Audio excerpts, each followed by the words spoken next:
So what is this bill? What is the Equality Act? Because we've seen some stuff going around about what is it not, and basically what it does is it modifies the Civil Rights Act of 1964 and connected bills and legislation, and it adds sex, gender, and sexual orientation to the Civil Rights Act.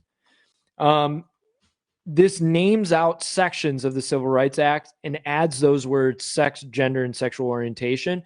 And then what it does is it defines how those are supposed to be represented. Ain't that funny? So the bill itself states, as with all prohibitions on invidious discrimination, this act furthers the government's compelling interest in the least restrictive way, because only by forbidding discrimination is it possible to avert or redress the harms described in this subsection. Forbidding discrimination. Who's going to do that? Government? Mind you, not Jesus Christ. Because Jesus doesn't change hearts or anything like that. By the way, government does. Yeah, right. Somehow government will force you to change your heart. Are you hearing this? Even though it was government that instituted Jim Crow, instituted segregation, it was government that instituted slavery. I think, as with all prohibitions, dude, do you realize what happens with prohibitions? Do you remember the prohibition of the whiskey? Dude, it just created the demand. It backfired on you. Prohibitions don't work. The people have their own brains. People are going to be stupid. People are going to do things. There's nothing that you can do. You cannot prevent how people think. You can't. Unless they maim or harm or steal from them, that's when government intervenes. That's when cops intervene. You can't stop people from thinking, man. And discrimination. Who defines this? I'm glad you said that. Can I read another part of this? So another part in the bill says, LGBTQ people, including gender non-binary people, also commonly experience discrimination because of sex-based stereotypes. Many people are subjected to discrimination because, get this, of others' perceptions or beliefs regarding their sexual orientation. Hold up. This Inequality Act is discrimination against me for what I believe and I think. LGBTQ does not like Christians. They don't. You know how I know? Because they're approaching government for me to shut up. Is that not discrimination in and of itself? The very thing that you're trying to prevent, you're doing against me? So here, God determines what sex is, male, female. No. Anybody can be anything they want. So you're just taking the place of God again.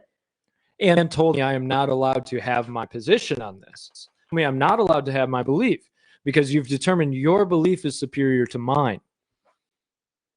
So including gender, non-binary people are also commonly experience discrimination. Who? To who? Who have they said it? And what kind of discrimination are they describing? That someone looked at them funny because they got 1,000 piercings in their faces and they got tattoos all over? What do you think they're going to do?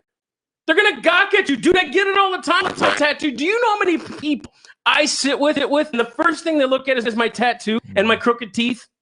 Do you know how many times? I'm not crying about it. It just, what did you think? Half my arm's covered in ink. Of course they're going to look at it. You know what I'm saying? So like, is it discrimination or people are curious or what? You know what I mean? So who's defining discrimination? Now listen, does this bill mention churches or pastors or anything like that? No. And no. That's the scariest. That's the problem. That's the problem because deception works one way. Rat poison is 99.5%. Good food, 0.5% poison. They will not come to you in the dead of night and say, listen, this is what we're going to ram down your throats. Nope, they're going to do it subtly and slowly. And this is the reason why if we don't have standards in the church, which is kind of what you've seen in the mainstream, you don't have standards and you can't answer a question on a talk show about abortion and you side skirt that thing and say, well, God's the judge. No. He already judged it. He said it's murder. He hates hands that shed innocent blood. He already said that. He created the male and female. He already said that. That is not discrimination. That is the way God intended it. And the moment we start messing with that, this is why you see these results. And he promised us that we would not eat the good of the land if we allowed this to happen. And now we're seeing it right now. Now, here's what I believe about the body of Christ. I believe we still can eat the good of the land. I believe this. They're setting up their own destruction. You can only keep this up so long before it implodes. What's happening in New York with Cuomo? You can only keep Gavin Newsom. What's your name from Michigan? You can only keep up corruption for so long because you keep building your house on lies, and lies eventually break. So they're setting themselves up for their own demise, I promise you. But what we need now, let's say something happens in 4 years. We get a whole new president, Senate, Congress, whatever. They better start working to stop this stuff and start getting government out of our business, dude.